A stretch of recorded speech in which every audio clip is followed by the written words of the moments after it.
우리는 천성을 향한 순례자들입니다. 이 땅이 우리의 최종 목적지가 아닙니다. 우리의 소망은 하나님이 예비하신 하늘나라임을 믿습니다. 천성을 향하여 나아가며 오늘도 걷고 있는 우리는 이 땅에서의 하나님이 허락하신 시간을 경험하고 있습니다.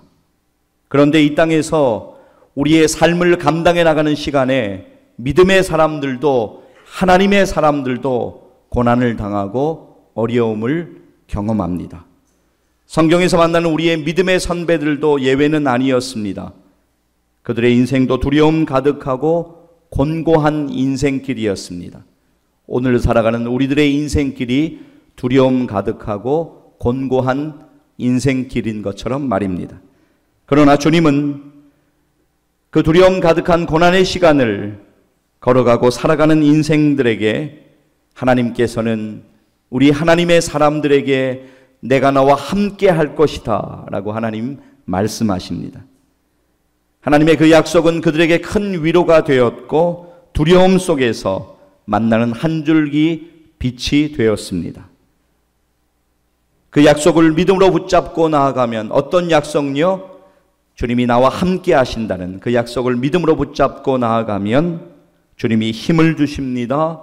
주님이 위로하여 주십니다. 주님이 도와주십니다. 주님이 인도하여 주십니다. 그리고 마침내 하나님의 뜻을 발견합니다. 그리고 마침내 하나님이 주신 사명을 완수하게 됩니다. 이사야 41장 10절에서 하나님께서 오늘 우리에게 하시는 말씀을 집중하여 들으셨으면 좋겠습니다. 우리 함께 화면 보면서 같이 하나님의 말씀, 하나님의 약속 읽도록 하겠습니다. 두려워하지 말라. 내가 너와 함께 함이라. 놀라지 말라. 나는 내 하나님이 됨이라. 내가 너를 굳세게 하리라. 참으로 너를 도와주리라. 참으로 나의 의로운 오른손으로 너를 붙들리라. 아멘. 두려워하지 말라. 내가 너와 함께 함이라. 시편 23편 보면 다윗은 이 땅을 살아가는 것이 사망의 음침한 골짜기를 지나는 것 같지만 그러나 나는 두려워하지 않는다라고 이야기하면서 그 이유가 주님이 나와 함께 하시기 때문이다라고 고백하는 장면이 있습니다. 시편 23편 4절 말씀인데요. 우리 같이 한번 암송하거나 함께 같이 읽도록 하겠습니다. 내가 사망의 음침한 골짜기로 다닐지라도 해를 두려워하지 않을 것은 주께서 나와 함께 하심이라. 주의 지팡이와 막대기가 나를 안위하시나이다. 아멘. 주께서 나와 함께 하심이라. 여러분, 창세기를 보면 야곱이 형 에서를 속이고 장자권을 빼앗고 아버지 이삭을 속이고 축복을 받습니다.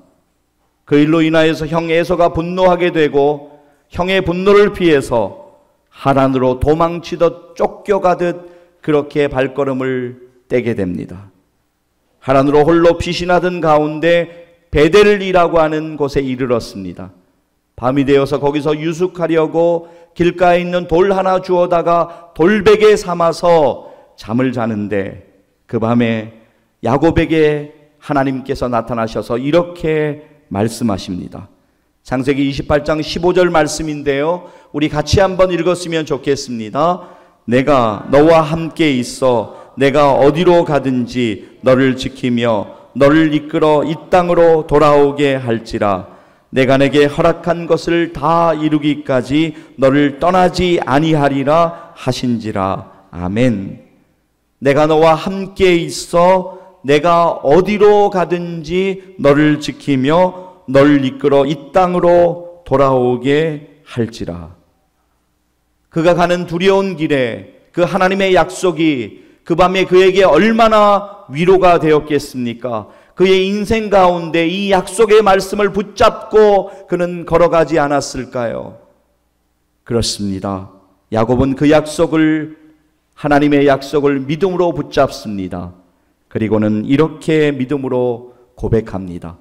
창세기 28장 20절 말씀인데요. 같이 한번 읽겠습니다. 야곱이 서원하여 이르되 하나님이 나와 함께 계셔서 내가 가는 이 길에서 나를 지키시고 먹을 떡과 입을 옷을 주시어. 아멘.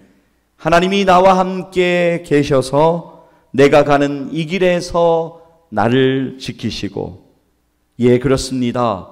야곱은 이 하나님의 말씀을 그대로 받아들였습니다. 그리고 그 약속을 붙잡습니다. 그리고 끝까지 믿음으로 걸어가며 하나님의 뜻을 완성합니다. 그리고 하나님께 마침내 믿음으로 영광을 돌리게 됩니다. 출애굽기 3장을 보면 우리의 믿음의 선배 모세 이야기가 나옵니다. 하나님께서 모세를 부르셨습니다. 너가 가서 이스라엘 민족을 구원해라 라고 말씀하십니다. 그때 모세가 이렇게 이야기합니다. 하나님, 내가 어떻게 바로에게 가며 내가 어떻게 이 많은 이스라엘 민족을 구원할 수 있겠습니까? 그때 하나님께서 모세에게 이렇게 말씀하십니다. 출애굽기 3장 12절 말씀 함께 읽도록 하겠습니다. 하나님이 이르시되 내가 반드시 너와 함께 있으리라. 내가 그 백성을 애굽에서 인도하여 낸 후에 너희가 이 산에서 하나님을 섬기리니 이것이 내가 너를 보낸 증거니라. 아멘. 하나님이 이르시되 내가 반드시 너와 함께 있으리라. 모세도 하나님이 약속으로 주신 이 말씀을 믿음으로 붙잡습니다. 그래서 이 말씀 붙잡고 하나님의 도구로 쓰임받습니다. 하나님이 허락하신 사명을 다합니다. 그리고 하나님 품으로 돌아갑니다. 모세가 죽은 후에 모세의 시종을 들었던 여호수아가 하나님께서 택하신 그 다음의 지도자였습니다. 하나님께서 여호수아에게 말씀하십니다. 이제는 네가 이스라엘 민족을 이끌어 나의 뜻을 행하라 라고 말씀하십니다. 그런데 그 말을 들은 여호수아는 이 사명을 자기가 감당할 수 있을지 두렵기만 합니다. 그때 하나님께서 여호수아에게 이렇게 말씀하십니다. 여호수아 1장 5절 말씀 우리 같이 한번 읽겠습니다. 내 평생에 너를 능히 대적할 자가 없으리니 내가 모세와 함께 있었던 것 같이 너와 함께 있을 것임이니라. 내가 너를 떠나지 아니하며 버리지 아니하리니. 아멘. 내가 모세와 함께 있었던 것 같이 너와 함께 있을 것임이니라. 아멘. 내가 너와 함께 있을 거야. 내가 너와 함께 있을 거야라고 말씀하시는 하나님의 말씀 붙잡고 여호수아는 하나님 의지하여 순종하여 나아갔습니다. 그런 여호수아를 하나님께서는 축복하셨습니다. 야곱의 하나님, 모세의 하나님, 여호수아의 하나님, 그 동일하신 능력의 하나님이 오늘 우리의 하나님이신 것을 믿습니다. 내가 너와 함께 할 거야 라고 말씀하시는 하나님의 음성을 오늘 우리의 심령에 담아서 붙잡으면, 그리고 그 약속 붙잡고 우리가 우리의 인생을 믿음으로 걸어갈 수 있다면 하나님의 놀라운 은혜를 두려움 가운데에서도 걱정되고 염려되는 모든 일들 가운데에서도 경험하게 될 것을 믿습니다. 하나님을 신뢰하며 내가 너와 함께 할 거라는 하나님의 약속을 붙잡고 살아가시기를 주님의 이름으로 간절히 축복합니다. 앤드류 머리 목사님이 있습니다. 이 목사님 남아프리카에서 목회자로 귀하게 헌신합니다. 그런데 어느 날 이 목사님에게 큰 위기가 다가왔습니다. 참 억울한 일이었습니다. 누구에게도 말하기가 참 억울한 그런 고난을 경험합니다. 위기 중에 있던 어느 날 그는 조용히 묵상하며 기도하고 있었는데 그의 마음 가운데 주님의 말씀이 들려졌습니다. 그의 앞에 있던 펜을 들어서 그의 일기장에 주님의 말씀을 써내려가기 시작합니다. 후에 그가 책으로 이것이 발표가 되었는데요. 제가 잠깐 좀 읽어드리기를 원합니다. 앤드류 머리 목사님이 써내려간 내용입니다. 첫째, 나를 이러한 상황에 처하게 하신 분은 바로 주님이시다. 나를 이렇게 답답한 상황에 두신 분이 바로 주님이시다. 나는 이 사실을 의심하지 않는다. 둘째, 주님은 나를 사랑으로 지켜주실 것이다. 그리고 내게 은혜를 주셔서 하나님의 자녀로서 마땅히 행할 바를 행하도록 도우실 것이다. 셋째, 주님은 시련을 축복으로 바꾸실 것이다. 주님은 이 시련을 통해 내게 가르치고자 하는 교훈을 가르치실 것이요, 내게 주고자 하는 은혜를 주실 것이다. 넷째, 때가 이르면 주님께서 그 기쁘신 뜻을 따라 나를 시련에서 건져주실 것이다. 어떻게, 언제 건져주실지 나는 모른다. 오직 주님만이 아신다. 이어지는 그의 고백을 한번 들어보십시오. 결국 나는 지금 하나님의 정하신 뜻을 따라 하나님의 보호하심을 받으며 하나님의 훈련과 연단을 위해 하나님이 정하신 기간 동안에 시련을 받는 것이다. 사랑하는 여러분, 인생의 고난의 때, 인생의 위기의 때 하나님이 여러분과 함께 하심을 잊지 마시기를 바랍니다. 시편 37편 23절 24절 말씀 여러분이 꼭 좀 기억하셨으면 좋겠습니다. 함께 우리 한 목소리로 읽습니다. 여호와께서 사람의 걸음을 정하시고 그의 길을 기뻐하시나니 그는 넘어지나 아주 엎드려지지 아니함은 여호와께서 그의 손으로 붙드심이로다. 아멘. 주님이 여러분을 붙들어 주심을 기억하시기를 바랍니다. 그런데 우리가 주님의 붙들으심을 기억해요. 사탄은 여러 상황을 통하여서 우리를 다시 옛 모습으로 돌아가게 하려고 모든 방법을 동원합니다. 곤고한 상황으로 몰아넣고 고통당하고 걱정하고 불안하고 아프게 합니다. 그래서 찰스 스펄전 목사님은 이렇게 말합니다. 사탄은 아직 당신을 잊지 않았다. 그는 당신을 사로잡아 다시 노예로 삼기 위해 노심초사하고 있다라고 이야기합니다. 그런가 하면 로버트 모건 목사님은 우리에게 이렇게 말합니다. 사탄이 우리를 공격할 때 은밀히 공격하든 대놓고 공격하든 사탄은 우리가 생각하는 것보다 훨씬 더 가까이 우리에게 접근해 있다. 그리고 훨씬 더 잔인하게 공격한다. 마치 이스라엘 백성을 추격하는 바로의 군대와 같이 말이다.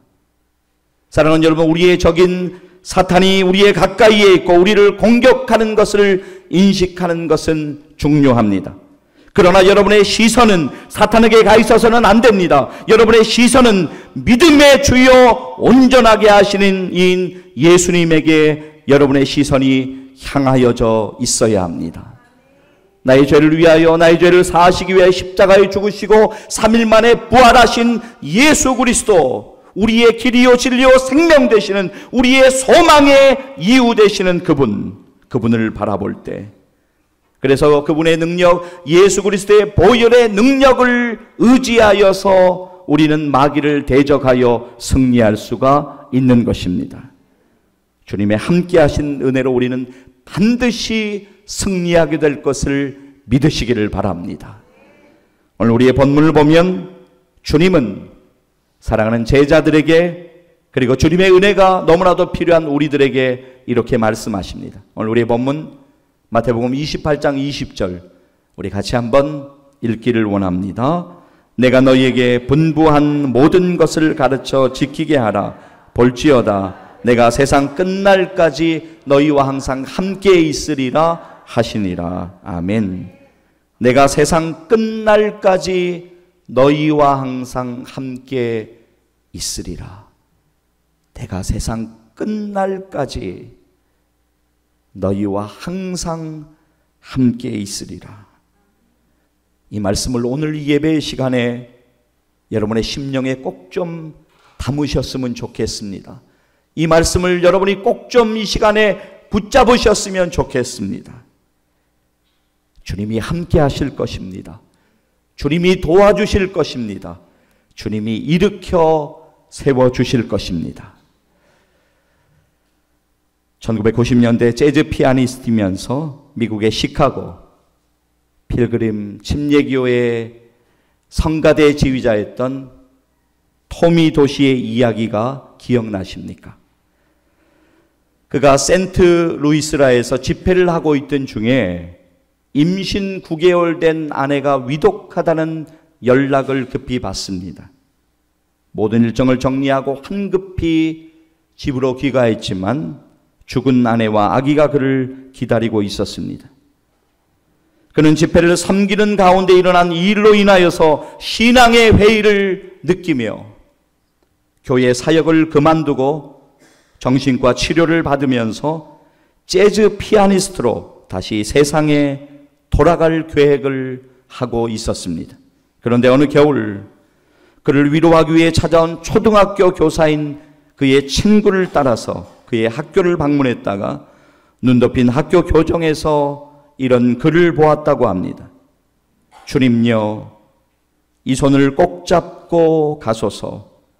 약하고 피곤한 이 몸을 폭풍우 흑암 속 해치사 빛으로 손잡고 날 인도하소서.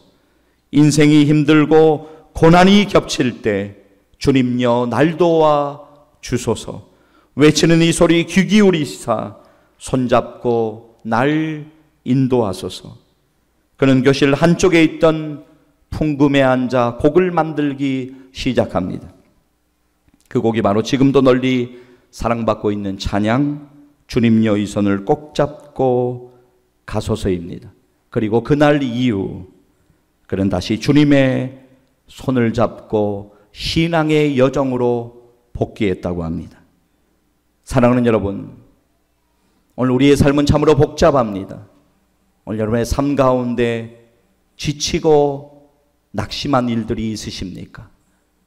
불안하고 답답하고 두려우십니까? 일어날 용기가 없으십니까? 오늘 힘이 빠져 있으십니까? 여러분의 마음을 아시는 주님께서 내가 너와 함께한다. 내가 너와 함께한다. 라고 그렇게 말씀하십니다. 고단한 인생길에서 우리가 경험하는, 여러분들이 경험하고 있는 두려움과 억울함과 좌절과 아픔까지도 다 아시는 주님께 여러분의 문제를 맡기며 기도하며 믿음의 길을 걸어가기를 간절히 소망합니다. 스티브 하퍼 목사님의 기도가 답이다 라고 하는 책의 첫 시작 문장, 저는 참으로 좋아하고 공감합니다. 삶은 이해하기 어려운 것이다. 납득이 되도록 삶을 설명해 보려고 아무리 노력해도 삶은 이해되지 않는다. 예, 그렇습니다. 스티브 하퍼 목사님이 이야기하는 것처럼 우리의 삶은 잘 이해되지 않는 것 분명히 맞습니다. 그러나 다 이해할 수 없는 일 앞에서도 하나님의 섭리와 하나님의 함께 하심을 믿고 우리는 기도하며 그렇게 살아야 합니다. 스티브 하퍼 목사님은 그의 저서 기도가 답이다 라고 하는 그의 책을 마감하는 마지막 문장에서 그는 어떠한 상황 속에서도 하나님과 이야기해야 된다고, 그의 책에서 그가 계속적으로 강조하는 것은 우리가 기도하는 것은 하나님께 이야기하는 것이다, 그렇게 강조하고 있습니다. 그러면서 그는 하나님께 우리가 기도하고 살아야 함을 이렇게 이야기하는 것으로 그의 책을 마무리하고 있습니다. 마지막 문장을 제가 읽어드리고 싶습니다. 그래서 우리는 어두움 속에서도 계속 이야기할 수 있다. 소리는 어두움 속에서도 빛에서도 전달되기 때문이다. 사랑하는 여러분, 힘주시고 인도하시는 예수 그리스도를 바라보는 예배 되시기를 간절히 소망합니다. 여러분이 낙심할 때 주님은 여러분에게 용기를 주실 것입니다. 여러분이 눈물 흘릴 때 주님은 여러분의 눈물을 닦아 주실 것입니다. 상처난 여러분을 만져주실 것입니다. 갈급한 여러분의 심령에 은혜를 내려주실 것입니다. 육신의 연약함도 영적인 연약함도 만져주시고 회복의 은혜로 함께 하실 것입니다. 사랑하는 여러분, 지금은 우리가 다 이해할 수 없지만, 그래서 두렵고 곤고하지만, 그러나 믿음으로 주님의 손잡고 세상 끝날까지 나와 함께 하신다는 그 주님의 약속을 부여잡고 믿음으로 주님 의지하여 걸어가다 보면 주님의 때에 우리는 주님의 뜻을 깨닫게 될 것입니다. 절대로 잊지 마십시오. 고단한 인생길에서 여러분은 혼자가 아닙니다. 여러분의 모든 형편을 아시는 그 주님이 세상 끝날까지 여러분과 함께 하심을 기억하시기를 바랍니다. 이러한 놀라운 은혜가 여러분의 믿음의 근거되고 여러분의 소망의 근거 되시기를 주님의 이름으로 간절히 축복합니다. 기도하시겠습니다.